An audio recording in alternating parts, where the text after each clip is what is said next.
ഹാജിമാർ മക്കയിലേക്ക് എത്തിച്ചേരുന്നത് ജിദ്ദയിലെ വിമാനത്താവളങ്ങളിലാണ്. ശരിക്കും ഹജ്ജിന്റെ കർമ്മങ്ങളിലേക്ക് നമ്മൾ ഇറങ്ങി നോക്കിയാൽ മനുഷ്യബന്ധങ്ങളുടെ ആത്മാവിനെ തൊടുന്ന വർത്തമാനങ്ങളെ പരിശുദ്ധമായ ഹജ്ജ് നമ്മളോട് പങ്കുവെക്കുന്നതായി കാണാം. മനുഷ്യരാശിയുടെ പിതാവ് സയ്യിദുന ആദം അലൈഹിസ്സലാം, മുസ്ലിമിൽ മാത്രമല്ല സെമിറ്റിക് മതങ്ങളൊക്കെയും മനുഷ്യരുടെ പിതാവ് എന്ന് പരിചയപ്പെടുത്തുന്നത് ആദം അലൈഹിസ്സലാമിനെയാണ്. മനുഷ്യരുടെ മാതാവ് മഹദിയായ ഹവ്വാ ബീവി റളിയല്ലാഹു അൻഹയാണ്. അവരുടെ നാമധേയത്തിൽ അല്ലെങ്കിൽ അവരുടെ ജിദ്ദ എന്ന പദവിയിൽ ഗ്രാൻമ എന്ന അർത്ഥം വരുന്നതാണ്. മനുഷ്യരുടെ ആദ്യത്തെ മാതാവിന്റെ മണിത്തട്ടിലേക്കാണ് ഹജ്ജിന് ചെല്ലുന്ന ആളുകളൊക്കെയും അധികം ആളുകളും അവരുടെ യാത്ര ജിദ്ദയിലേക്ക് എത്തുന്ന സമയത്ത് ഹവ്വയുടെ ഓർമ്മകൾ അവരുടെ ഓർമ്മകളിലേക്കാണ് ചെന്നിറങ്ങുന്നത്.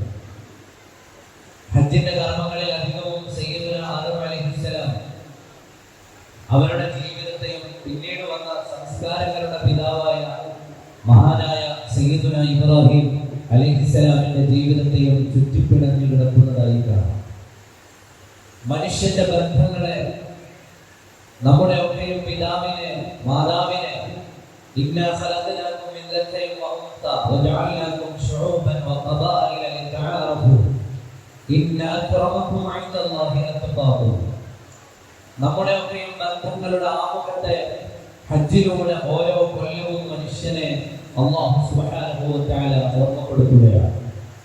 നമ്മൾ എവിടെ നിന്നാണ്, ആരാണ് ഭൂമിയിലേക്ക് വന്ന പ്രതിനിധിയായ ഒന്നാമത്തെ മനുഷ്യൻ? എവിടെ നിന്നാണ് നിങ്ങളുടെ ഈ ജീവിതത്തിന്റെ ഒക്കെയും ആരംഭം ഉണ്ടായത്? എങ്ങനെയാണ് നമ്മളിവിടെ എത്തിപ്പെട്ടത് എന്നൊക്കെയുള്ള വിശാലമായ ചിന്തകളിലേക്ക് കൂടി ഹജ്ജ് മനുഷ്യനെ കൂട്ടിക്കൊണ്ടുപോവുകയാണ്. അങ്ങനെ വായിച്ചാൽ കുടുംബങ്ങളെ സംബന്ധിച്ച് പരിശുദ്ധമായ ഇസ്ലാമിന് വ്യക്തമായ കാഴ്ചപ്പാട് നിലവിലുണ്ട്.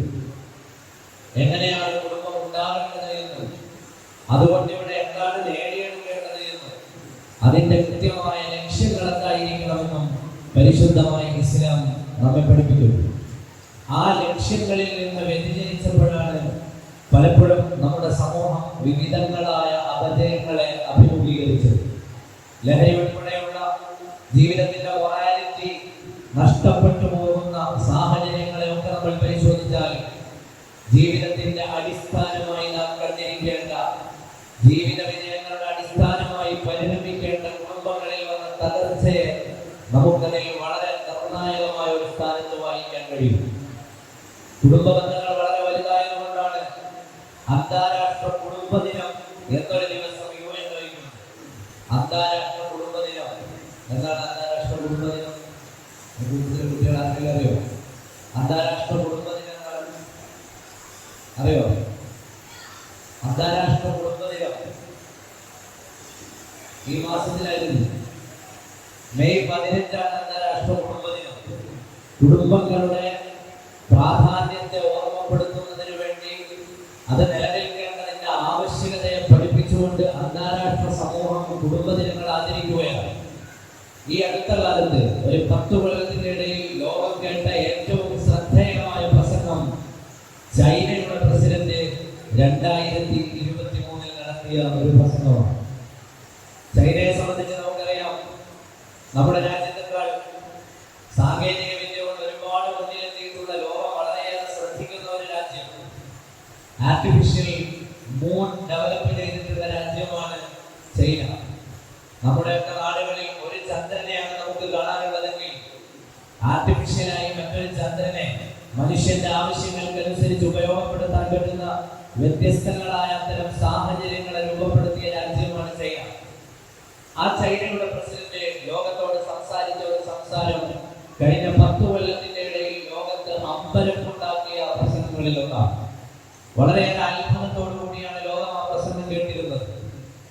അവരുടെ സ്ത്രീകളുടെ കൂട്ടായ്മയിൽ അദ്ദേഹം സംസാരിച്ച സംസാരത്തിന്റെ സാരം, അതിലുണ്ടായിരുന്ന അടിസ്ഥാനപരമായ ആശയം എന്ന് പറയുന്നത്, സ്ത്രീകളോട് നിങ്ങൾ കുടുംബ ബന്ധങ്ങളിൽ കുടുംബങ്ങൾ നിർമ്മിച്ചെടുക്കുന്നതിൽ വളരെയേറെ ശ്രദ്ധ പുലർത്തണമെന്നാണ്. ഇന്റർനെറ്റിൽ നിങ്ങൾ നോക്കിയാൽ ആ പ്രസംഗം വളരെ വ്യക്തമായി നിങ്ങൾക്ക് മനസ്സിലാവും, കാണാൻ കഴിയും.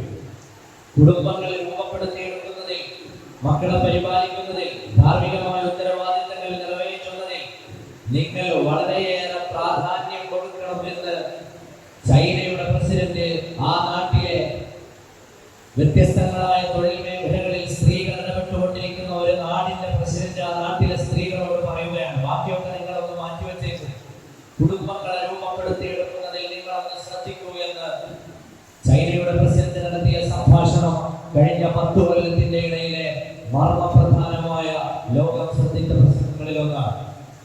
കുടുംബ ബന്ധങ്ങൾ, ആ ബന്ധങ്ങളുടെ മർമ്മത്തെ പരിശുദ്ധമായ ഖുർആൻ നമുക്ക് പഠിപ്പിച്ചു തരുന്നു. ഹജ്ജിലേക്ക് നോക്കൂ, അവിടെ ഒരു വലിയ കുടുംബ ബന്ധത്തെ കാണുന്നില്ലേ?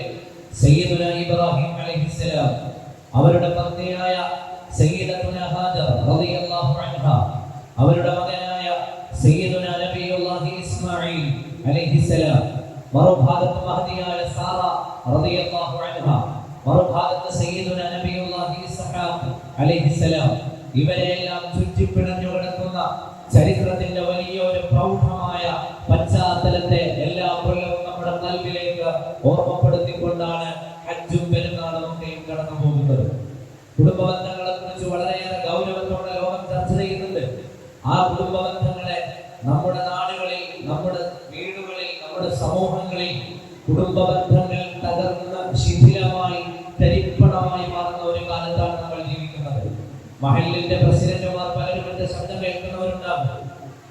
മഹല്ലുകളിൽ നടക്കുന്ന വിവാഹങ്ങൾ 3-4 മാസം കഴിയുമ്പോൾ ഡിവോഴ്സുകൾ വാങ്ങുന്നതിന് വേണ്ടി പള്ളികളിലേക്ക് കല്യാണം നടത്തിയ പെണ്ണിന്റെ പിതാവ് അല്ലെങ്കിൽ പുതിയാപ്പളയുടെ വാപ്പ മഹല്ലുകളിലേക്ക് വന്ന മഹല്ലിന്റെ ഉത്തരവാദിത്തപ്പെട്ടവരെ കാണുന്നത് ഇന്നൊരു സാധാരണ കാഴ്ചയായി മാറിയിട്ടുണ്ട്.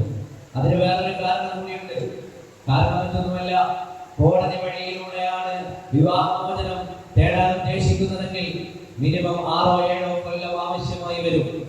കോടതി വ്യവഹാരങ്ങളൊക്കെ കഴിഞ്ഞ് ഡിവോഴ്സ് ഒക്കെ കോടതി അംഗീകരിച്ചു വരുമ്പോഴേക്കും 6-7 കൊല്ലം കഴിഞ്ഞു പോകും. എന്നാൽ പള്ളിയിൽ നിന്നൊരു പേപ്പർ കിട്ടിയാൽ ഈ ബന്ധം ഇവിടെ വെച്ച് അവസാനിപ്പിക്കാമെന്ന് കരുതിക്കൊണ്ട് പള്ളികളിലേക്ക് വരുന്ന പുതിയാപ്പളമാരുടെ, പുതിയ പെണ്ണിന്റെ വാപ്പമാരുടെ ആധിക്യം നമ്മുടെയൊക്കെ മഹല്ലുകളിൽ വർദ്ധിച്ചു വരുന്ന കാലമാണ്. വളരെ ഗൗരവത്തോടുകൂടി നമ്മൾ കുടുംബത്തെ കുറിച്ച് ചിന്തിക്കേണ്ടിയിരിക്കുന്നു. വളരെ ഗൗരവത്തോടുകൂടി കുടുംബ ബന്ധങ്ങളെ കുറിച്ച് ആലോചിക്കേണ്ടിയിരിക്കുന്നു. ഞാൻ എന്റെ വർത്തമാനം വിശാലമായ ഒരു തലത്തിലേക്ക് നീട്ടിക്കൊണ്ടുപോകുന്നില്ല. എന്നെ കേട്ടുകൊണ്ടിരിക്കുന്ന പ്രിയപ്പെട്ട സമൂഹം, നമ്മളൊക്കെ നിർവഹിക്കേണ്ട വലിയ ഒരു ഉത്തരവാദിത്വം നമ്മുടെ മക്കൾക്ക് ബന്ധങ്ങളെ കുറിച്ച് കൃത്യമായ ധാരണകളെ ഉണ്ടാക്കി കൊടുക്കുക എന്നുള്ളതാണ്. റിലേഷൻ, നമ്മുടെ കുടുംബങ്ങൾ, ആ കുടുംബങ്ങൾ ആരൊക്കെയാണ്, എവിടെയൊക്കെയാണ്, ആരോടൊക്കെയാണ് എനിക്ക് ബന്ധമുള്ളത് എന്ന് നമ്മുടെ മക്കൾക്ക് കൃത്യമായി നമ്മൾ പഠിപ്പിച്ചു കൊടുക്കുക. ഈ കൂട്ടത്തിൽ ഒരുപാട് കുട്ടികൾ ഇരിപ്പുണ്ടല്ലോ. ആ കുട്ടികളിൽ ഏതെങ്കിലും ഒരാളെ ഞാൻ എഴുന്നേൽപ്പിച്ചിട്ട് നിങ്ങളുടെ കുടുംബത്തിലെ വാപ്പയുടെ സഹോദരങ്ങളുടെ പേര് പറയാൻ പറഞ്ഞാൽ ഒരു പക്ഷേ കൃത്യമായി പറയാൻ നമ്മുടെ മക്കൾക്ക് കഴിഞ്ഞുകൊള്ളണമെന്നില്ല. നമ്മുടെ കുടുംബത്തിൽപ്പെട്ട ആളുകളെ ഒക്കെ പറയാൻ പറഞ്ഞാൽ വാപ്പയിൽ, ഉമ്മയിൽ അല്ലെങ്കിൽ തൊട്ടടുത്ത 1-2 റിലേഷനുകളിലേക്ക് ചെന്നത് അവസാനിക്കും. ഈ കുട്ടികളോട് ചോദിക്കൂ, നിങ്ങളുടെ വാപ്പയുടെ, ഉമ്മയുടെ, സഹോദരങ്ങളുടെ, അവരുമായി ബന്ധപ്പെട്ട് നമ്മിലേക്ക് ചേർന്ന് കിടക്കുന്ന വിശാലമായ കുടുംബത്തിന്റെ വ്യത്യസ്തങ്ങളായ മേഖലകളിലുള്ളവരെ അറിയുമോ? നമ്മുടെ മക്കൾക്ക് പലപ്പോഴും പറയാൻ സാധിക്കുകയില്ല. ഒരു വലിയ തലമുറ നമ്മിൽ നിന്ന് പഴയ തലമുറ കഴിഞ്ഞു പോയാൽ നമ്മുടെ പ്രിയപ്പെട്ട സഹോദരങ്ങളും അവരുടെ ബന്ധുമിത്രാദികളും നാമുമായി ബന്ധപ്പെട്ടവരുമായ ആളുകളെ കുറിച്ചുള്ള, കുടുംബ ബന്ധങ്ങളെ കുറിച്ചുള്ള വിശാലമായ അറിവ് നമ്മിൽ നിന്ന് നഷ്ടപ്പെടാൻ പോവുകയാണ്. കാരണം നമ്മൾ ജീവിക്കുന്ന സാഹചര്യം അങ്ങനെയാണ്. ചുരുങ്ങി ചുരുങ്ങി ചുരുങ്ങി ഒരു വീടിന്റെ ഉള്ളിൽ ഒരു ഉമ്മ, ഒരു ഉപ്പ, ഒരു ഏതെങ്കിലും ഒരു സഹോദരൻ അല്ലെങ്കിൽ സഹോദരി, അത്തരം ഒരു അണു കുടുംബത്തിലേക്ക് നമ്മുടെ കുടുംബ ബന്ധങ്ങൾ ചുരുങ്ങി പോകുന്നു. മറിച്ച് നമ്മുടെ കുടുംബങ്ങളെ കുറിച്ച് കൃത്യമായ ഒരു ധാരണ നമ്മുടെ മക്കൾക്ക് ഇല്ലാതെ വരുമ്പോ, എന്റെ കുടുംബം ഏതാണ്, എന്റെ മഹല്ലിലെ ഏത് കുടുംബത്തിലെ അംഗമാണ് ഞാൻ, എന്റെ കൊച്ചാപ്പമാരും മുത്താപ്പമാരും വല്യാപ്പമാരും കാരണവന്മാരും ഒക്കെ ആരാണ് എന്ന് നമ്മുടെ മക്കൾക്ക് ശരിയായ ഒരു ധാരണ ഉണ്ടാകാതെ വരുമ്പോ ആ മക്കളെ സംബന്ധിച്ചിടത്തോളം അവരുടെ ചിന്തകളിൽ ഇടുങ്ങിപ്പോവുകയും അവരുടെ ആത്മാ നമ്മളിപ്പോ മഹല്ലുകളിലെ ഒളിച്ചോട്ടങ്ങളെ കുറിച്ച് പലപ്പോഴും സംസാരിക്കാറുണ്ട്. മഹല്ലിൽ പലരും ഒളിച്ചോടി പോകുന്നു. ഇന്റർകാസ്റ്റ് മാരേജ് അല്ലെങ്കിൽ നമ്മുടെ തന്നെ സമൂഹത്തിലുള്ള ആളുകളുമായി കുടുംബത്തിന്റെ അഭിമാനമൊക്കെ നഷ്ടപ്പെടുത്തിക്കൊണ്ട് പലരും ഒളിച്ചോടുന്നതിനെ കുറിച്ച് നമ്മളൊക്കെ വളരെ ഗൗരവത്തോടു കൂടി സംസാരിക്കാറുണ്ട്. നമ്മൾ എപ്പോഴെങ്കിലും ആലോചിച്ചു നോക്കിയിട്ടുണ്ടോ നമ്മുടെ മക്കൾ എന്തുകൊണ്ടാണ് അപകടകരമായ അവസ്ഥയിൽ ചെന്നുപെടുന്നത്? ഒളിച്ചോട്ടം മാത്രമല്ല, ലഹരി ഉൾപ്പെടെയുള്ള വിഷയങ്ങളിൽ നമ്മുടെ മക്കൾ എത്തിപ്പെടാനുള്ള കാരണം എന്താ? ആ കുട്ടികളെ സംബന്ധിച്ചിടത്തോളം അവരുടെ ലോകം ചുരുങ്ങിയ ലോകമാണ്. അവരുടെ ഉമ്മയെ, അവരുടെ വാപ്പയെ, അവരുടെ സഹോദരങ്ങളെ ചുറ്റിപ്പറ്റി മാത്രം നിൽക്കുന്ന ഒരു ലോകത്താണ് അവർ ജീവിക്കുന്നത്. അവർ വിചാരിക്കുന്നത് ഞങ്ങൾ എന്തെങ്കിലുമൊക്കെ തെറ്റു ചെയ്താൽ, ഞങ്ങൾ ഏതെങ്കിലുമൊക്കെ കുറ്റങ്ങൾ ചെയ്താൽ ഞങ്ങളുടെ വീട്ടിലുള്ള ഉമ്മയ്ക്കും വാപ്പയ്ക്കും ഒരു അല്പനേരം വിഷമുണ്ടാവും, പിന്നെ ആർക്കും ഒരു വിഷമുണ്ടാവാൻ സാധ്യതയില്ല, ആർക്കും ഒരു പ്രയാസം ഉണ്ടാകാൻ സാധ്യതയില്ല.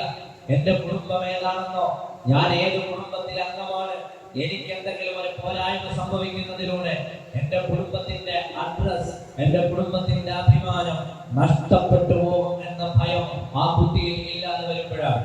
ഞാനൊരു ലീവാണോ പ്രോഗ്രാം ലീവ് പോകുന്നുണ്ടോ? ലീവല്ല. ഞാനൊരു ക്രൈസ്തവ സമൂഹത്തിൽപ്പെട്ട ഒരു സഹോദരനുമായി ഒരിക്കൽ സംസാരിച്ചു. ഒരു ക്രിസ്ത്യാനി.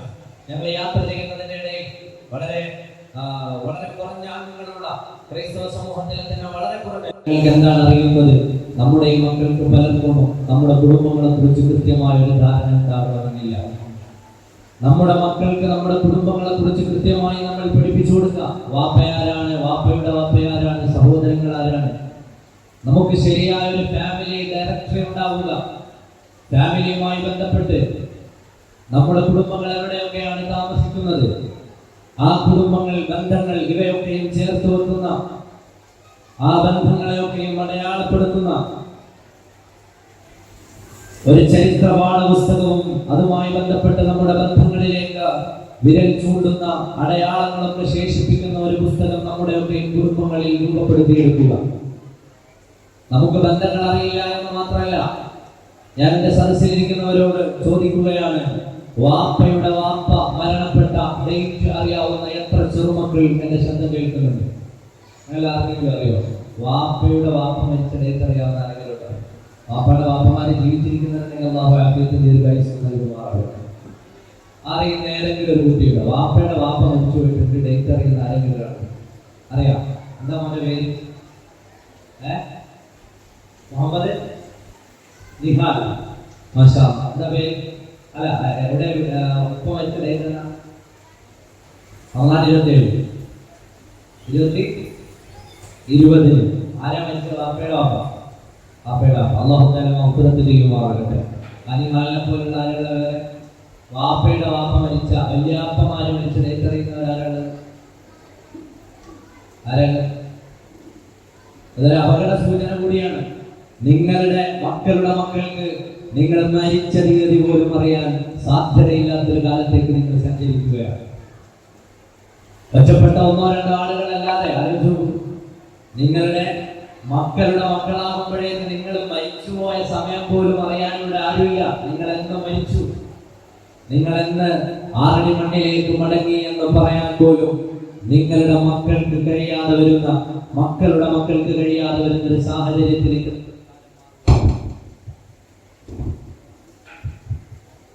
നമ്മുടെ കാലം മാറുകയാണ്. അതുകൊണ്ട് നമ്മുടെ മക്കൾക്ക് നമ്മൾ ബന്ധങ്ങളെ കുറിച്ച്, നമ്മുടെ കുടുംബ ബന്ധങ്ങളെ കുറിച്ച്, നമ്മുടെ കാരണവന്മാരെ കുറിച്ചൊക്കെ നമ്മൾ പഠിപ്പിച്ചു കൊടുക്കുക. അടിസ്ഥാനപരമായി നമ്മുടെ വീടുകൾ അല്ലാഹുവിന്റെ പരിശുദ്ധമായ ദീനിൽ അധിഷ്ഠിതമായി ജീവിക്കുന്ന ജീവിത ശൈലിയെ സ്വീകരിക്കുക. ഒരുപാട് മോട്ടിവേഷൻ ക്ലാസ്സുകളൊക്കെ നമ്മൾ കേൾക്കുന്നുണ്ടാവും. പക്ഷേ അതിനെല്ലാം അപ്പുറമാണ് അല്ലാഹു സുബ്ഹാനഹു വ തആല രൂപവത്കരിച്ചിട്ടുള്ള പരിശുദ്ധമായ ദീനിന്റെ അടിസ്ഥാനത്തിൽ ജീവിക്കുന്ന കുടുംബങ്ങൾ. അത്തരം കുടുംബങ്ങൾ അല്ലാഹു റബ്ബുൽ ആലമീൻ അത്തരം കുടുംബങ്ങളിൽ നിന്നാണ് ഈ ഉമ്മത്തിന് നെടുനായകത്വം വഹിക്കാൻ പറ്റിയ മഹാന്മാരായ മുൻഗാമികളെ ഒക്കെ നമുക്ക് തന്നിട്ടുള്ളത്. നമ്മുടെ കുടുംബങ്ങളിൽ നിന്ന് ഇല്ലാതെയാകുന്നത് ദീനാണ്. ദീനിൽ നിന്ന് അകന്നകന്നകന്ന് നാം മറ്റൊരു വഴിയിലൂടെ സഞ്ചരിക്കുന്നതിനനുസരിച്ച് നമ്മുടെ മക്കൾ ധാർമ്മികതയിൽ നിന്ന്, നല്ല സ്വഭാവങ്ങളിൽ നിന്ന്, നല്ല നല്ല ചിന്തകളിൽ നിന്ന്, നല്ല ആശയങ്ങളിൽ നിന്ന് തെറ്റിപ്പോകുന്നതാണ് നമ്മൾ കാണുന്നത്. നമ്മുടെയൊക്കെ ഭവനങ്ങൾ ദീനിലേക്ക് തിരിച്ചു വരിക, അള്ളാഹുവിനെ കുറിച്ചുള്ള വിചാരമുള്ള ഭവനങ്ങൾ നമ്മുടെ എല്ലാവരുടെയും കുടുംബങ്ങളിൽ, നമ്മുടെ ചിന്തകളിൽ, നമ്മുടെ മക്കളിൽ അടിസ്ഥാനപരമായി വിജയം കൊണ്ടുവരാനും നമ്മുടെ കുടുംബങ്ങൾ നന്നായിരിക്കാനും അല്ലാഹു സുബ്ഹാനഹു വ തആലയിൽ അധിഷ്ഠിതമായ കുടുംബങ്ങൾ അത്യാവശ്യമാണ്. അങ്ങനെയാണ് നമ്മൾ ചിന്തിക്കേണ്ടത്. ഭാര്യയും ഭർത്താവും മക്കളും അടങ്ങുന്ന കുടുംബം, ആ കുടുംബം പരിശുദ്ധമായ ദീനിന് വലിയ മൂല്യം കൽപ്പിക്കുന്ന കുടുംബങ്ങളായി മാറുക. അങ്ങനെ മൂല്യമുള്ള കുടുംബങ്ങൾ ഉണ്ടാകുമ്പോൾ അള്ളാഹുവിനെ പേടിക്കുന്ന ഉമ്മ, അള്ളാഹുവിനെ പേടിക്കുന്ന ഉപ്പ സ്വാഭാവികമായും രൂപപ്പെട്ടു വരുന്നത് അല്ലാഹു സുബ്ഹാനഹു വ തആലയെ പേടിക്കുന്ന മക്കളാണ്. ഒരു വാപ്പയ്ക്ക് ഒരു മകനെ ഭീഷണിപ്പെടുത്താൻ കഴിയും. നീ എന്ത് ചെയ്താലും ഞാൻ നിന്നെ കാണും, ഞാൻ അറിയും, ഞാൻ അങ്ങാടിയിൽ ഇറങ്ങുമ്പോൾ ആളുകൾ എന്നോട് പറയും. നീ എന്ത് തെറ്റ് ചെയ്താലും നിന്നെ മോണിറ്റർ ചെയ്യാനുള്ള സംവിധാനം എനിക്കുണ്ട് എന്ന് ഒരു വാപ്പയ്ക്ക് മകനെ ഭീഷണിപ്പെടുത്താൻ കഴിയും. ഒരു ഉമ്മയ്ക്ക് മകനെ ഭീഷണിപ്പെടുത്താൻ കഴിയും. മകനോട് എപ്പോഴും പറയാൻ കഴിയും, നീ എന്ത് തെറ്റ് ചെയ്താലും ഞാൻ അറിയും എന്നൊക്കെ പറഞ്ഞു കൊടുക്കാൻ കഴിയും. പക്ഷേ കാലങ്ങൾ വളരുന്നതിനനുസരിച്ച്, സാഹചര്യങ്ങൾ മാറുന്നതിനനുസരിച്ച് നിങ്ങളുടെ കണ്ണുകളെ മറച്ചു വെക്കുവാനുള്ള കഴിവ് ഓരോ കുട്ടിയും നേടിയെടുക്കും. അങ്ങനെ നേടിയെടുക്കുമ്പോൾ ആ കുട്ടി നിങ്ങളെ മറയും എന്ന് മാത്രമല്ല, വാപ്പ കാണാതെ പലതും ചെയ്യാൻ എനിക്ക് കഴിയും എന്ന ഒരു ചിന്ത ഓരോ കുഞ്ഞിന്റെയും ഹൃദയത്തിൽ രൂപപ്പെട്ടു വരും. ഉമ്മ അറിയാതെ പലതും ചെയ്യാൻ കഴിയുമെന്ന ചിന്ത ഓരോ കുട്ടിയുടെ ഉള്ളിൽ ഉണ്ടാവും. അതിനു പകരം അല്ലാഹു കാണുന്നുണ്ടെന്ന്, പടച്ചവന്റെ നിരീക്ഷണത്തിലാണ് നമ്മൾ എപ്പോഴും ഉള്ളതെന്ന്, വമാ റബ്ബുക ബിഗാഫിലിൻ അമ്മാ തഅമലൂൻ, അല്ലാഹു സുബ്ഹാനഹു വ തആലയുടെ നിരീക്ഷണത്തിൽ നിന്ന് നമുക്കൊരിക്കലും പുറത്തേക്ക് പോകാൻ കഴിയില്ലെന്ന ശക്തമായ ആത്മീയ വിചാരമാണ് നമ്മുടെ മക്കളുടെ ഹൃദയത്തിലേക്ക് കൊടുക്കേണ്ടത്. ഏതെല്ലാം തരത്തിലുള്ള മോട്ടിവേഷനുകൾ കൊടുത്താലും അതിനൊക്കെ ഒരു പരിധിയുണ്ട്. അല്ലാഹു സുബ്ഹാനഹു വ തആലയാകുന്ന രക്ഷിതാവിലേക്ക് ചേർത്തുകൊണ്ട് നിങ്ങളുടെ ഹൃദയങ്ങൾ അല്ലാഹു റബ്ബുൽ ആലമീൻ നമ്മുടെ ഓരോ ചലനങ്ങളും കാണുമെന്ന ചിന്ത നാം ഓരോരുത്തരും നമ്മുടെ മക്കൾക്ക് നൽകുകയാണെങ്കിൽ ആ ചിന്താവനെ മതിയാവോളം മരിക്കുന്നത് വരെ നന്നാകാൻ പര്യാപ്തമായ, അവനെ നന്നാക്കിയെടുക്കാൻ പര്യാപ്തമായ, സംസ്കരിച്ചെടുക്കാൻ പര്യാപ്തമായ ചിന്തയാണ്. വാപ്പ കാണാത്ത അവസ്ഥയുണ്ടാകും, വാപ്പയ്ക്ക് എന്നെ ഒന്നും ചെയ്യാൻ കഴിയാത്ത അവസ്ഥയും ഉണ്ടാകും. പ്രായമായപ്പോ വാപ്പ ഇപ്പൊ എന്റെ കീഴിലാണ് ജീവിക്കുന്നത്, ഞാനിപ്പോൾ എന്ത് തെറ്റ് ചെയ്താലും എന്റെ വാപ്പയ്ക്ക് എന്നോട് യാതൊരു തരത്തിലും പ്രതികരിക്കാൻ കഴിയില്ല. അങ്ങനെ വരുമ്പോൾ വാപ്പയെ കൊണ്ട് പേടിച്ച മകന് പലപ്പോഴും അരുതായ്മകൾ ചെയ്യാൻ കഴിയും. എന്നാൽ അതിനപ്പുറം അല്ലാഹു സുബ്ഹാനഹു വ തആലയെ മുൻനിർത്തി നമ്മൾ ഈ ജീവിക്കുന്ന ജീവിതം, ആ ജീവിതമുണ്ടല്ലോ, അത് അല്ലാഹു സുബ്ഹാനഹു വ തആല അത് നാളെ ചോദ്യം ചെയ്യുന്ന ജീവിതമാണ് എന്ന ചിന്ത നമ്മുടെ മക്കളിലേക്ക്, അടിസ്ഥാനപരമായി ആത്മീയത നമ്മുടെ മക്കളിലേക്ക് കൊടുക്കുമ്പോഴാണ് നമ്മുടെ വീടുകളിൽ മാറ്റമുണ്ടാകുന്നത്. ആ ആത്മീയത നമ്മുടെ ഉള്ളിലേക്ക് വരുമ്പോഴാണ് നമ്മുടെ ജീവിതത്തിന് മാറ്റമുണ്ടാകുന്നത്. ആത്മീയത എപ്പോഴാണോ നമുക്ക് പടിയിറങ്ങിയത്, അപ്പോഴാണ് നമ്മുടെ എല്ലാവരുടെയും വീടുകളിൽ നിന്ന്, നമ്മുടെ എല്ലാവരുടെയും കുടുംബങ്ങളിൽ നിന്ന്, നമ്മുടെ എല്ലാവരുടെയും സമൂഹങ്ങളിൽ നിന്ന് അപകടകരമായ വാർത്തകൾ നമ്മൾ കേൾക്കാൻ തുടങ്ങിയത്. ഉത്തരവാദിത്തപ്പെട്ട ഉദ്യോഗസ്ഥർ ഇവിടെ ഉണ്ടല്ലോ. കേരള സർക്കാർ നിയമസഭയിൽ അവതരിപ്പിച്ച കണക്ക് കാണാം. കൊറോണയ്ക്ക് മുമ്പുള്ളതിനേക്കാൾ ഏകദേശം 100 ഇരട്ടിയിലധികം കേസുകളാണ് കൊറോണയ്ക്ക് ശേഷം ലഹരിയുമായി ബന്ധപ്പെട്ട് മാത്രം കേരളത്തിൽ രജിസ്റ്റർ ചെയ്തിട്ടുള്ളത്. സംസ്ഥാന സർക്കാർ അവതരിപ്പിച്ച ഒരു കണക്കാണ്. കൊറോണയ്ക്ക് മുമ്പ് ശേഷം എന്താണ് സമൂഹത്തിൽ സംഭവിച്ചത്? കൊറോണയുടെ സമയത്താണ് നമ്മുടെ മദ്രസകൾ അടഞ്ഞുപോയത്, പള്ളികൾ അടഞ്ഞുകിടന്നത്. ആത്മീയമായ ചിട്ടകളും ആത്മീയമായ സൗകര്യങ്ങളും ആത്മീയമായ ഒരുമിച്ച് കൂടലുകളൊക്കെയും ഇല്ലാതെയായ ഒരു കാലം എന്ന് പറയുന്നത് കൊറോണയുടെ കാലമാണ്. നമ്മൾ ഇന്ന് കാണുന്ന ഈ സിന്തറ്റിക് ഡ്രഗ്സ് ഉൾപ്പെടെയുള്ള ഇൻഷാ അല്ലാഹ് സാധനത്തെ കുറിച്ചൊക്കെ വിശദീകരിക്കുമെന്നത് കൊണ്ട് ഞാൻ അതിലേക്ക് കിടക്കുന്നില്ല.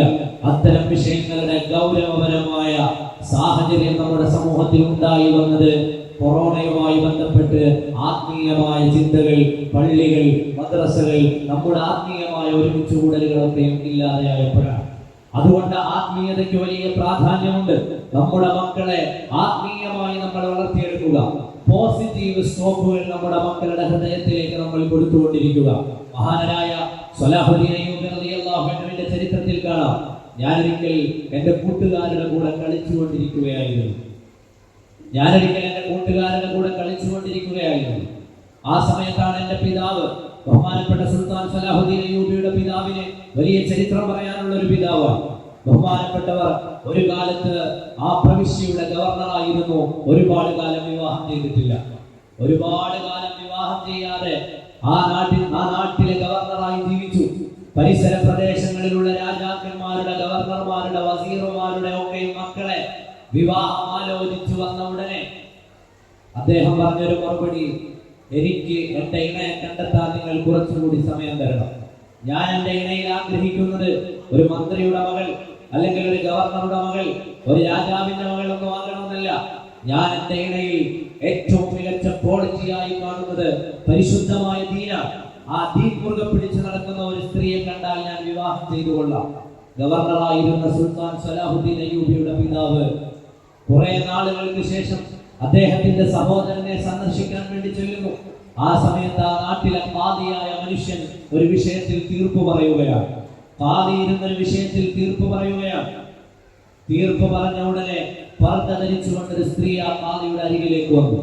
എന്നിട്ട് പറഞ്ഞു, നിങ്ങൾ ഇന്നലെ ഒരാളെ എന്നെ കാണാൻ വേണ്ടി പറഞ്ഞയച്ചില്ലേ? എനിക്ക് വിവാഹം ആലോചിച്ച് അന്വേഷിച്ചുകൊണ്ട് ഒരാൾ ഇന്നലെ എന്നെ കാണാൻ വന്നില്ലേ? അയാളെ എനിക്ക് വിവാഹം ചെയ്യാൻ കഴിയുകയില്ല. ഖാദിയായ മനുഷ്യൻ പർദ്ദ ഇട്ടുകൊണ്ട് വന്ന ആ സ്ത്രീയോട് ചോദിച്ചു, എന്തുകൊണ്ടാണ് നിങ്ങൾ അയാളെ വിവാഹം ചെയ്യാത്തത്? ഉടനെ ആ സ്ത്രീ പറഞ്ഞു, അയാൾ നടന്നു വരുന്നത് കണ്ടപ്പോൾ ഞാൻ അദ്ദേഹത്തെ സൂക്ഷ്മമായി നിരീക്ഷിച്ചു. അദ്ദേഹത്തിൽ നിന്ന് ഞാൻ 3 കറാഹത്തുകൾ കണ്ടിട്ടുണ്ട്. ആ മനുഷ്യന്റെ വരവിൽ തന്നെ ഞാൻ 3 കറാഹത്തുകൾ ശ്രദ്ധിച്ചിട്ടുണ്ട്. അങ്ങനെ കറാഹത്തു ചെയ്യുന്ന ഒരാളെ എന്റെ ജീവിതത്തിൽ ഇണയായി സ്വീകരിക്കാൻ ഞാൻ തയ്യാറല്ല. എന്റെ അരികിലെത്തുന്നതിന് മുമ്പ് അയാൾ വലത്തേക്ക് തുപ്പിയത് ഞാൻ കണ്ടിട്ടുണ്ട്. അങ്ങനെ തുടങ്ങി 3 കറാഹത്തുകൾ അയാളുടെ നടത്തത്തിൽ നിന്ന്, അയാളുടെ ഇടപെടലിൽ നിന്ന് ആ സ്ത്രീ എണ്ണി പറഞ്ഞിട്ട് പറഞ്ഞു, അങ്ങനെ ഒരാളെ എനിക്ക് പുതിയാപ്പിളയായി ആവശ്യമില്ല. ഖാദിയായ മനുഷ്യൻ തിരിച്ചു ചോദിച്ചു, നിങ്ങൾ ഇങ്ങനെയൊക്കെ ഡിമാൻഡ് വെച്ചാൽ ആരെ കിട്ടാനാണ്? അപ്പോഴാണ് ദീനുള്ള ഒരു പെണ്ണിനെ മാത്രമേ വിവാഹം ചെയ്യൂ എന്ന് പറഞ്ഞു വന്ന ആ നാട്ടിലെ ഗവർണറായ സുൽത്താൻ സലാഹുദ്ദീൻ അയ്യൂബിയുടെ ഉമ്മ എഴുന്നേറ്റിട്ട് പറയുന്നത്, ഇവരെ എനിക്ക് വിവാഹം ചെയ്തു തരുമോ? ഞാൻ ആഗ്രഹിക്കുന്നത് ഇങ്ങനെ ഒരു സ്ത്രീയെയാണ്. അവരുടെ വിവാഹം നടന്നു. ആ വിവാഹം നടക്കുന്ന വേളയിൽ ബഹുമാനപ്പെട്ടവർ പറഞ്ഞു, ഞാൻ എന്റെ ഹൃദയത്തിൽ ആഗ്രഹിക്കുന്നത് എന്റെ വിവാഹ ബന്ധത്തിലൂടെ പിറവിയെടുക്കേണ്ട ഏതെങ്കിലും ഒരു കുഞ്ഞിനെയല്ല, ബൈത്തുൽ മുഖദ്ദസ് വിമോചിപ്പിക്കുന്ന ഒരു നേതാവിനെയാണ്.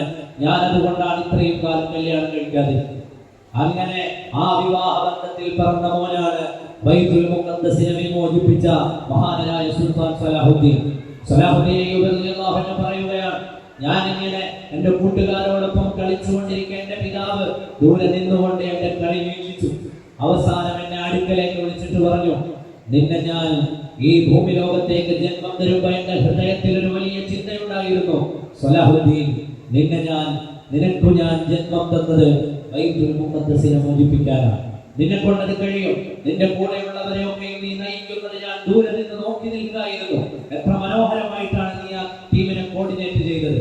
എത്ര മനോഹരമായിട്ടാണ് ജയിക്കാനുള്ള സ്ട്രാറ്റജി ഉണ്ടാക്കിയത്.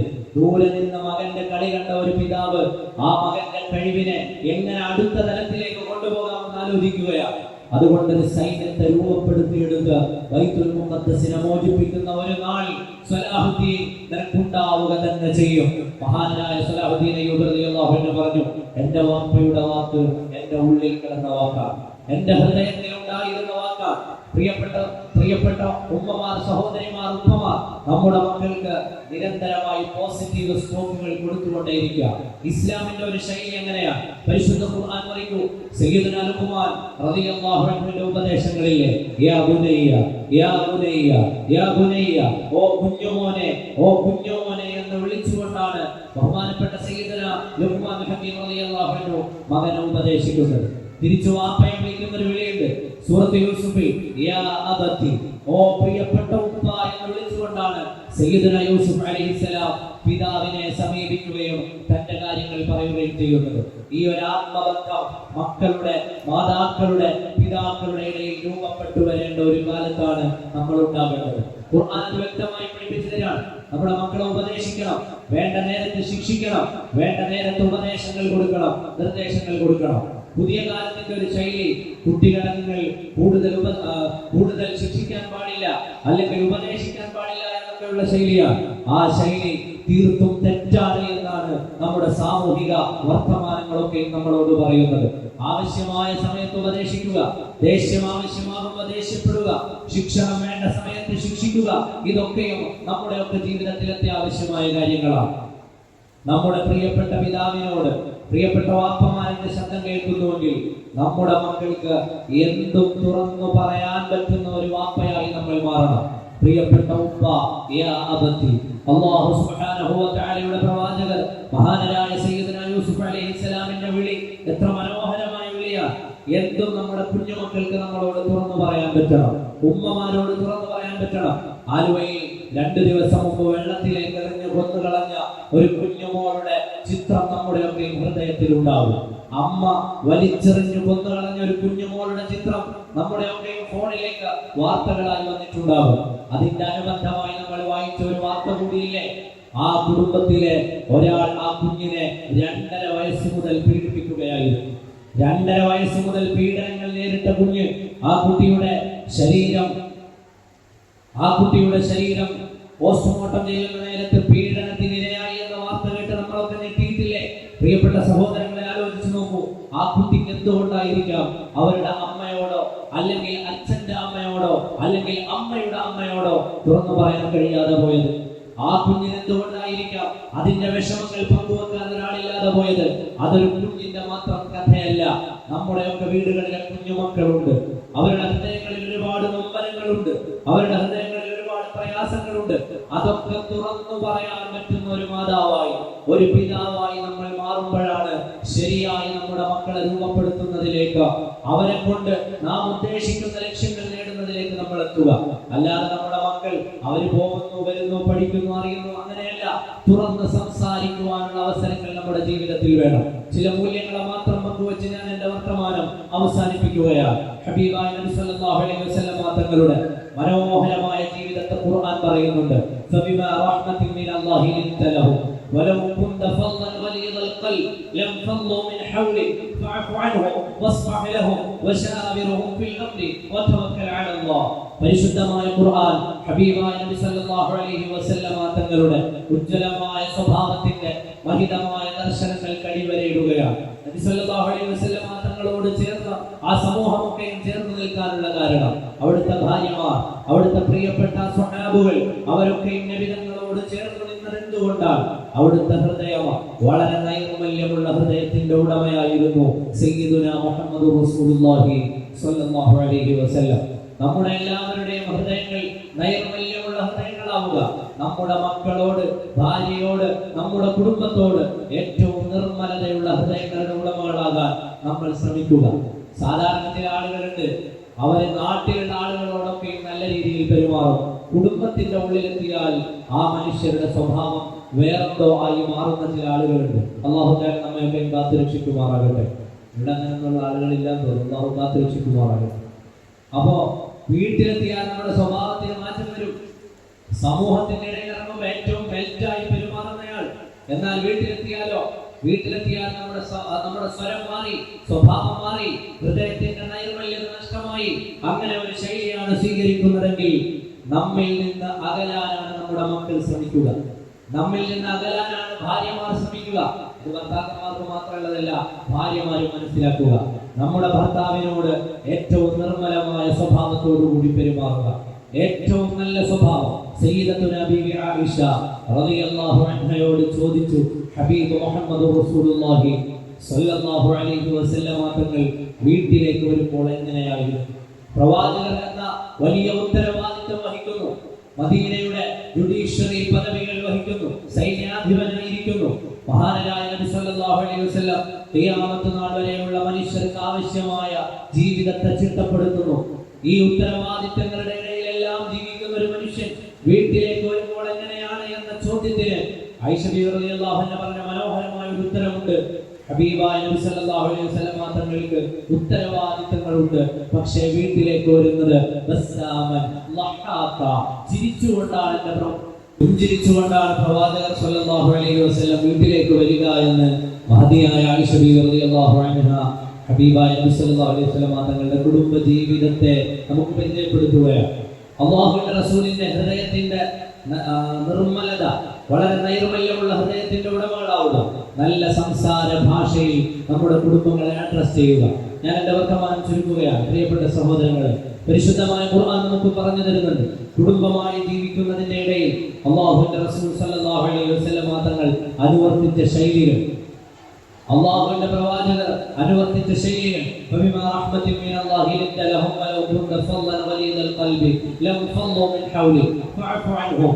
അല്ലാഹുവിന്റെ ഹബീബ് സല്ലല്ലാഹു അലൈഹി വസല്ലം തങ്ങൾ പരസ്പരം വിട്ടുവീഴ്ചയുള്ള, പുറത്തു കൊടുക്കുന്ന ജീവിതത്തിന്റെ ശൈലി മാർഗങ്ങളെ നമുക്ക് പഠിപ്പിച്ചു തരിക. പരസ്പരം വിട്ടുപുറത്തു കൊടുക്കുക. ഒന്നിച്ച് ജീവിക്കുന്ന, എത്രയോ കാലം ഒന്നിച്ച് ജീവിക്കുന്ന മനുഷ്യരാണ്. ഏതെങ്കിലും ഒക്കെ കുറവുകൾ വന്നാൽ, കുറവുകളില്ലാത്ത മനുഷ്യരുണ്ടാവില്ല. കുറവുകൾ വന്നാൽ, പ്രയാസങ്ങൾ വന്നാൽ പരസ്പരം പൊരുത്തപ്പെട്ടു കൊടുക്കുവാനുള്ള ചിന്ത നമുക്കുണ്ടാകണം. വളരെ വിശാലമായ ഒരു ചരിത്രമുണ്ട്, ഞാൻ അതിലേക്ക് കിടക്കുന്നില്ല. ആ ചരിത്രത്തിന്റെ ആകത്തുക ഇങ്ങനെയാണ്. ഭാര്യ ഒരു ഭർത്താവിനോട് മോശം പെരുമാറ്റം കാണിച്ചു.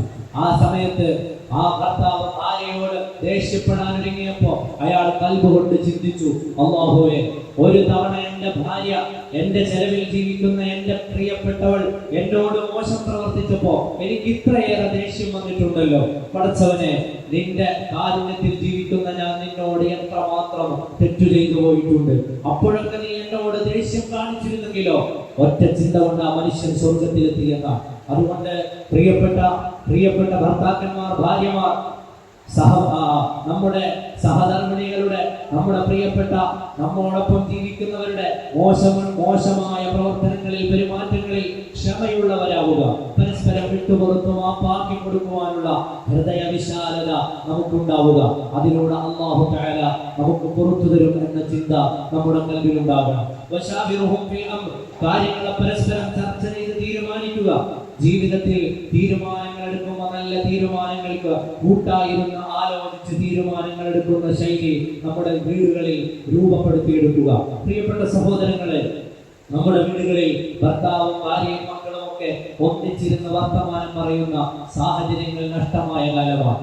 ഒന്നിച്ചിരുന്ന് ഭക്ഷണം കഴിക്കുന്ന സാഹചര്യങ്ങൾ നഷ്ടമായ കാലമാണ്. ഒന്നിച്ചിരുന്ന് കാര്യങ്ങളെ പരസ്പരം പങ്കുവെക്കുന്നതിൽ നിന്ന് നാം എന്തൊക്കെയോ കാരണങ്ങളാൽ പിന്മാറിപ്പോകുന്ന ഒരു കാലഘട്ടത്തിലാണ് നമ്മളുള്ളത്. നമ്മുടെ ഗാഡ്ജറ്റുകൾ, നമ്മൾ ഉപയോഗിക്കുന്ന മൊബൈൽ ഫോണുകൾ ഉൾപ്പെടെയുള്ളത്, നമ്മുടെ സോഷ്യൽ മീഡിയ ആക്ടിവിറ്റികൾ, ഇതൊക്കെയും നമ്മെ പിന്തിരിപ്പിക്കുന്നുണ്ട്.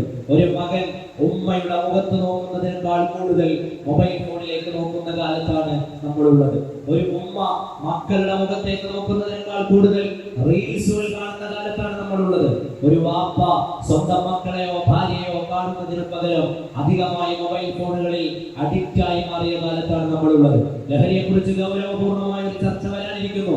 ആലോചിച്ചു നോക്കൂ, നമ്മളൊക്കെയും അധികം ആളുകളും ഇന്ന് ഏറ്റവും അധികം അടിമപ്പെട്ടിട്ടുള്ള ലഹരി എന്നുള്ളത് നമ്മുടെ കയ്യിലുള്ള ഗാഡ്ജറ്റുകൾ തന്നെയാണ്, നമ്മുടെ കയ്യിലുള്ള സോഷ്യൽ മീഡിയകളാണ്. നമ്മുടെ കയ്യിലുള്ള ഈ ഉപകരണങ്ങളിലേക്ക് നമ്മൾ അഡിക്റ്റായി പോയിട്ടുണ്ട്. നമ്മുടെ കുടുംബ ജീവിതങ്ങൾ താളം തെറ്റിച്ചതിൽ അതിന് വലിയ പങ്കുണ്ട്. ഞാൻ എന്റെ വർത്തമാനം അവസാനിപ്പിക്കുന്നു. പ്രിയപ്പെട്ട സഹോദരങ്ങളെ, നാം നമ്മുടെ കുടുംബങ്ങൾക്ക് വേണ്ടി പ്രാർത്ഥിക്കുക. പരിശുദ്ധമായ ഖുർആൻ നമ്മെ പഠിപ്പിക്കുന്നുണ്ട്. വല്ലദീന യഖൂലൂന റബ്ബനാ ഹബ് ലനാ മിൻ അസ്വാജിനാ വദുർരിയാതിനാ ഖുർറത അയുനിൻ വജഅൽനാ ലിൽ മുത്തഖീന ഇമാമ. നിരന്തരമായ പ്രാർത്ഥനകൾ നമുക്കുണ്ടാകണം. നമ്മുടെ കുടുംബത്തിന് വേണ്ടി പ്രാർത്ഥിക്കണം. മഹാനായ നബിയുല്ലാഹി സയ്യിദുനാ ഇബ്രാഹിം അലൈഹിസ്സലാമിന്റെ ചരിത്രം പറയുമ്പോൾ ഖുർആൻ പറയുന്നില്ലേ, മഹാനവരുടെ പ്രാർത്ഥനകളിലൊക്കെയും കുടുംബമുണ്ട്. അല്ലാഹുമ്മ റബ്ബി ജഅൽ ഹാദാ ബലദൻ ആമിന വർസുഖ് അഹ്ലഹു മിനൽ തമറാത്തി മൻ ആമന മിൻഹും ബില്ലാഹ്. പരിശുദ്ധമായ കഅബയെ രൂപപ്പെടുത്തിയതിനു ശേഷമുള്ള പ്രാർത്ഥനയിലുമുണ്ട് റബ്ബനാ വജഅൽനാ മുസ്ലിമീന ലക വമിൻ ദുർരിയത്തിനാ ഉമ്മത്തൻ മുസ്ലിമത്തൻ ലക. മഹാന്മാരായ പ്രവാചകന്മാരൊക്കെയും അവരുടെ കുടുംബങ്ങൾക്ക് വേണ്ടി പ്രാർത്ഥിച്ചിട്ടുണ്ട്. നമ്മുടെ കുടുംബങ്ങൾക്ക് വേണ്ടി പ്രാർത്ഥിക്കുക. കുടുംബത്തിലെ ആത്മീയ അന്തരീക്ഷങ്ങൾ തിരിച്ചു കൊണ്ടുവരിക. മൗലിദ് ചൊല്ലുക, മാലകൾ പാരായണം ചെയ്യുക, മുൻഗാമികളെ നമ്മുടെ മക്കൾക്ക് പരിചയപ്പെടുത്തി കൊടുക്കുക. അതിലൂടെ നമ്മുടെ വീടുകളിൽ നല്ല സക്കീനത്തുള്ള, പരിശുദ്ധമായ ഖുർആൻ വീടിനെ പ്രയോഗിച്ചിട്ടുള്ള പ്രയോഗം മസ്കൻ എന്ന നല്ല ശാന്തി ലഭിക്കുന്ന ശാന്തമായ ശാന്തി നികേതനങ്ങളായി നമ്മുടെ വീടുകളെ രൂപപ്പെടുത്തിയെടുക്കുക. അവിടെ നിന്നാണ് നല്ല മക്കൾ ഉണ്ടാകുന്നത്, നല്ല തലമുറകൾ ഉണ്ടാകുന്നത്, ഒരു തെറ്റിലേക്കും വീണുപോകാത്ത മക്കളെ രൂപപ്പെടുത്തിയെടുക്കാൻ കഴിയുന്നത്. സുൽത്താൻ സലാഹുദ്ദീനെ രൂപപ്പെടുത്തിയത് ഒരു വാപ്പയാണ്. മഹാനായ ഇമാം ശാഫിഈ തങ്ങളെ രൂപപ്പെടുത്തിയത് ഒരു ഉമ്മയാണ്. ത്യാഗം ചെയ്ത് കൂടെ നടന്ന ഉമ്മ. ഇമാം ബുഖാരി റളിയല്ലാഹു അൻഹുവിനെ രൂപപ്പെടുത്തിയത് അവിടുത്തെ പ്രിയപ്പെട്ട മാതാവാണ്. മഹാനായ മുഹമ്മദുൽ ഫാത്തിഹ് ബഹുമാനപ്പെട്ട ഒരു ഇസ്താംബൂളിൽ തുർക്കിയുടെ ഭരണം ഏറ്റെടുക്കുന്ന സമയത്ത് അവിടുന്ന് പറയുന്ന ഒരു വർത്തമാനമുണ്ട്. എന്റെ ഉമ്മ ഈ മതിലിന്റെ ചാരത്ത് വന്നിരുന്ന് എന്നോട് പറയുമായിരുന്നു, ഓ മുഹമ്മദുൽ ഫാത്തിഹ്, നിങ്ങൾ ഒരിക്കൽ ഈ നാടിന്റെ ഭരണം ഏറ്റെടുക്കണം. ഈ നാട് അല്ലാഹുവിന്റെ മാർഗ്ഗത്തിലാക്കുന്നയാൾ അയാൾ ഖൈറായവനാണെന്ന് ഹബീബ് മുഹമ്മദ് റസൂലുള്ളാഹി സ്വല്ലല്ലാഹു അലൈഹി വസല്ലം തങ്ങൾ പറഞ്ഞിട്ടുണ്ട് എന്ന് എന്നോട് എന്റെ ഉമ്മ പറഞ്ഞിട്ടുണ്ട് എന്ന് മഹാനായ മുഹമ്മദുൽ ഫാത്തിഹ് കോൺസ്റ്റാന്റിനോപ്പിളിന്റെ ഭരണം ഏറ്റെടുക്കുന്ന സമയത്ത് മഹാനവറുകൾ പറഞ്ഞതുമാണ്. അപ്പോ നല്ല മനുഷ്യരെ രൂപപ്പെടുത്തിയതിൽ നല്ല വാപ്പമാരുണ്ട്, ഉമ്മമാരുണ്ട്. മോശം മനുഷ്യരെ രൂപപ്പെടുത്തിയതിലും അതുപോലെ തന്നെയാണ്. ഹിറ്റ്ലർ രൂപപ്പെടുത്തിയത് ആരാണ്? ചെറുപ്പത്തിലെ വരയ്ക്കാൻ കഴിവുണ്ടായിരുന്ന, അതുപോലെ നൈസർഗികമായി ധാരാളം കഴിവുകൾ ഉണ്ടായിരുന്ന ഹിറ്റ്ലറെ ലോകം കണ്ട ഏറ്റവും വലിയ ക്രൂരനായ മനുഷ്യനാക്കി മാറ്റിയതിന്റെ പിന്നിൽ അയാളുടെ ക്രൂരനായ പിതാവാണ് എന്ന് ചരിത്രം പറയുന്നുണ്ട്. ജോൺ എഫ് കെന്നഡിക്ക് നേരെ വെടിവെച്ച മനുഷ്യൻ വിശാലമായി പറയാറുണ്ട്. ആ മനുഷ്യർ അങ്ങനെ ചരിത്രത്തിൽ കടന്നു വന്ന പല മനുഷ്യരുടെ പിന്നിലും മനുഷ്യന്മാർ വെറുക്കുന്ന പല ആളുകളെ സൃഷ്ടിച്ചതും അവരുടെ വീടുകളും കുടുംബങ്ങളുമാണ്. അതുകൊണ്ട് അടിസ്ഥാനപരമായി നമ്മുടെ കുടുംബങ്ങൾ ദീനിൽ അധിഷ്ഠിതമായി നിലനിൽക്കുകയും അല്ലാഹുവിന്റെ ദീനിന് പ്രാധാന്യം നൽകുകയും നമ്മുടെ മക്കൾ നന്നാകാൻ വേണ്ടി മാതാപിതാക്കൾ കാര്യമായി പരിശ്രമിക്കുകയും പ്രാർത്ഥിക്കുകയും വേണമെന്ന് ഓർമ്മപ്പെടുത്തുകയാണ്. ഞാൻ എന്റെ വർത്തമാനം അവസാനിപ്പിക്കുന്നു. എന്നെ കേട്ടിരുന്ന എല്ലാവർക്കും സന്തോഷങ്ങൾ പങ്കുവെക്കുന്നു. പിന്നീട് ഒരു അവസരത്തിൽ നമുക്ക് കാര്യമായി സംസാരിക്കാം. അല്ലാഹു സുബ്ഹാനഹു വ തആല നമ്മെ എല്ലാവരെയും ഖബൂൽ ചെയ്യുമാറാകട്ടെ. നമ്മുടെ ഇടപാടുകൾ പ്രവർത്തനങ്ങളൊക്കെയും അല്ലാഹു ഖൈറിലാക്കി നൽകുമാറാകട്ടെ. നമ്മൾ ഈ ചെലവഴിച്ച സമയമൊക്കെയും അല്ലാഹു റബ്ബുൽ ആലമീൻ അവന്റെ പൊരുത്തമുള്ളതാക്കി നൽകുമാറാകട്ടെ. കുടുംബ ബന്ധങ്ങൾ നല്ല ഊഷ്മളമായ അവസ്ഥയിൽ അല്ലാഹു നിലനിർത്തി നൽകുമാറാകട്ടെ. നമ്മുടെ മക്കളെയൊക്കെയും അല്ലാഹു സ്വാലിഹീങ്ങളാക്കി നൽകുമാറാകട്ടെ. ഈ ഒരു വലിയ ഇനിഷ്യേറ്റീവ് ഇതിനുവേണ്ടി മുൻകൈ എടുത്തിട്ടുള്ള ഈ മഹല്ലിന്റെ ഭാരവാഹികൾ, ഖത്തീബുമാർ, ഇതുമായി ബന്ധപ്പെട്ട പ്രവർത്തനങ്ങൾക്ക് ചുക്കാൻ പിടിച്ച മുഴുവൻ ആളുകൾക്കും അല്ലാഹു അനുഗ്രഹങ്ങൾ പ്രദാനം ചെയ്യുമാറാകട്ടെ. എല്ലാവർക്കും അല്ലാഹു ഖൈറു ബറക്കത്തുകൾ നൽകി അനുഗ്രഹിക്കുമാറാകട്ടെ. വസല്ലല്ലാഹു അലാ സയ്യിദിന മുഹമ്മദിൻ വആലിഹി വസഹ്ബിഹി അജ്മഈന വൽഹംദുലില്ലാഹി റബ്ബിൽ ആലമീൻ. നിങ്ങളുടെ ഒക്കെ ദുആയിൽ ഉൾപ്പെടുത്തുക. വസ്സലാമു അലൈക്കും വറഹ്മത്തുള്ളാഹി വബറകാതുഹു.